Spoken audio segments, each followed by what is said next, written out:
ساتھ ہوتا ہوں جو میرا ذکر کرتا ہے، اور ہمارا یہ ذکر کرنا اللہ کے یہاں بھی ذکر کرنے کا بھی ذریعہ ہے کہ ہم جب اللہ کے ذکر دنیا میں کریں گے تو آخرت میں اور وہاں اوپر بھی ہمارا ذکر ہوگا۔ تو ذکر بہت زیادہ ضروری ہے، اور بلکہ قرآن پاک میں تو ایک حافظ کو اللہ ذکر کثیرا کہ تم اللہ کا زیادہ سے زیادہ ذکر کرو۔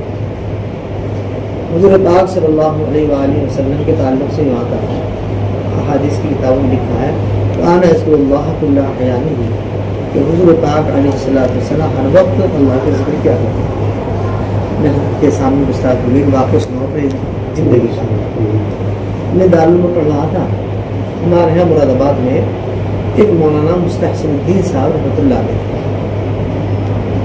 تو حضرت شیخ عبدالجبار صاحب شیخ عبدالجبار صاحب رحمۃ اللہ حیات تھے اس وقت میں، شاہی کے شیخ الحدیث تھے۔ بہرحال مجھے معلوم ہوا کہ حضرت کا انتقال ہوگا، میں مرداد ہوتا کہ اٹھ کر کے چلے جاؤں گا۔ بہت زیادہ تعلق تھا حضرت سے، والد صاحب کے استاد بھی تھے۔ تو جب ہم پہنچے، معلوم انتقال ہوگا، شاہی پہنچے تو شاہی میں اعلان ہوا کہ بھائی عشاء کے بعد نماز جنازہ ہوگی، نماز جنازہ ہوگی تو پھر بہرحال ان کو تختے پر لٹانے کے لیے لٹا دیا گیا۔ تو جب لٹایا تو لٹانے والے کہنے لگے کہ حضرت تو زندہ ہے، اللہ حضرت تو زندہ ہے۔ سب لوگوں نے ان کے دل پر ہاتھ رکھا، اور ہاتھ رکھنے کے بعد کہنے لگے کہ حضرت کا تو قلب ایسے حرکت کر رہا ہے جیسے زندہ حرکت کرتا ہے، اللہ جس زندہ انسان کے دل حرکت کرتا ہے ایسے دل حرکت کر رہا ہے، خوب دھڑک رہا تھا۔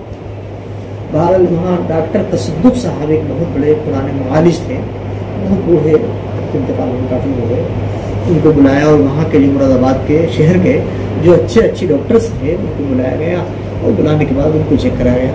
تو انہوں نے بتایا کہ بھائی بدن میں تو ان کی جان ہے نہیں، دماغ میں بھی جان نہیں ہے، لیکن ذکر ان کا جو ہے، یہ دل جو ہے جاری ہے ان کا۔ تو اس وقت میں شیخ عبدالجبار صاحب رحمۃ اللہ علیہ نے مائک لیا، جنازے کی نماز کے لیے مائک لگایا گیا تھا، بے انتہا بڑا ہجوم تھا۔ تو اس وقت کہا دیکھو بھائی ہاں واقعتاً حضرت کا انتقال ہو گیا، لیکن میں یہ کہوں گا کہ حدیث پاک کے اندر جو آتا ہے کہ ذکر کرنے والا زندہ ہے اور ذکر نہ کرنے والا مردہ ہے، یہ حدیث آج پوری ہو گئی۔ ان کا قلب جاری ہے، اور زندگی میں جو ذکر کرتے تھے دل سے، اس لیے ہمارے بزرگ جو پاس انفاس کا ذکر بتاتے ہیں کہ کوئی اس سانس ہمارا بغیر اللہ کے ذکر کے خالی نہ ہو۔ یہ پاس انفاس کے ذکر کا مطلب یہ ہے کہ ہمارا کوئی سانس بغیر اللہ کے ذکر کے نہ جائے۔ تو یوں کہا حضرت شیخ نے، حضرت شیخ علی صاحب مولانا زکریا صاحب رحمۃ اللہ علیہ کے خلیفہ تھے، حضرت شیخ عبدالجبار صاحب رحمۃ اللہ علیہ، اور بہت مشہور عالم تھے ہندوستان کے، زمانے تک بخاری پڑھائی ہے، حابل پڑھا کر کے آئے، پھر مدرسہ ہے تعلیم سے پڑھایا، پھر شاہی میں شغل مولانا فخر الدین صاحب رحمۃ اللہ علیہ کے بعد شاہی میں بلایا گیا تھا۔ مولانا فخر الدین صاحب رحمۃ اللہ علیہ دارالعلوم آ گئے تھے، پھر ان کے جگہ پر اس جگہ کو پر کرنے کے لیے حضرت شیخ محمد رحمۃ اللہ علیہ بلایا تھا۔ انہوں نے جب اعلان کیا تو چیخوں پکار کی ایک آواز عجیب قسم کی ہو گئی، اور لوگ جو ہے تھر تھر کانپنے لگے۔ یعنی اس وقت کا منظر مجھے یاد ہے، میں تو اس وقت پڑھنا دورے کا سب، لیکن واقعی عجیب کیفیت تھی لوگوں کا۔ ذکر جو ہے جہاں کو چلتے ہیں،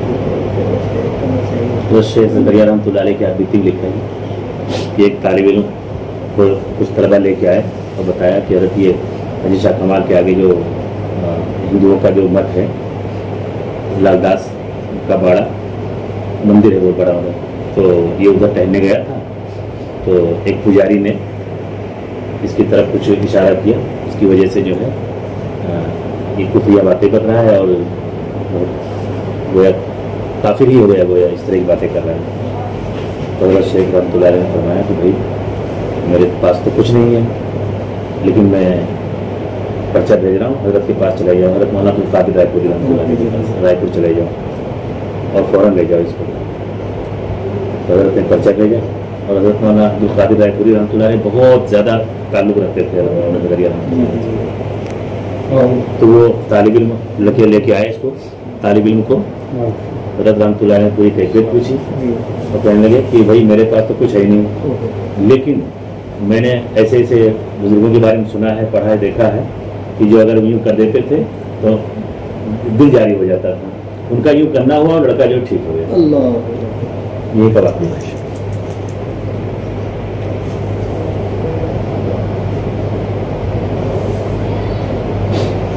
حضرت مولانا شاہ، حضرت مولانا مناظر حسن گیلانی رحمۃ اللہ علیہ بڑے عالم گزرے ہیں، دارالعلوم دیوبند میں بہت اہم استاد تھے. ان کا جب انتقال ہو رہا تھا تو ان کی داڑھی سیاہ ہو رہی تھی. اللہ بالکل سفید ریش تھے، جی آپ سے بھی زیادہ دکھا ہے، بالکل سفید ریش تھے. تو ادھر انتقال ہو رہا تھا، ادھر ان کی داڑھی سیاہ ہو رہی تھی. تو مولانا اطہر حسین صاحب رحمۃ اللہ علیہ سے میں نے پوچھا کہ داڑھی سیاہ ہونے کا کیا مطلب ہوا؟ یعنی فوری طور پر اگر بخشش کسی کو ہوتی، اس طرح کے واقعات بہت کم ہوتے ہیں، لیکن فوری طور پر اگر ادھر انتقال ہو، ادھر جو ہے جنت میں داخل ہو رہا ہو، تو وہ جو ہے جوان ہوتا چلا جاتا ہے. یعنی ادھر دنیا میں بڈھا ہے نا، اور جنت میں تو 25-30 سال کا جوان ہو رہا ہے، تو اس کو جوانی کی صورت میں جو ہے واپس ہو رہا ہے.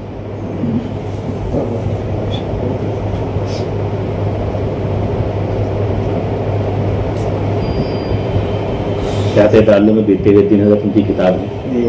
اس کو اگر پڑھو تو پڑھنا شروع کرو تو طبیعت آمادہ نہیں ہوتی اس کو ختم کیے بغیر جو ہے کتاب رکھنے.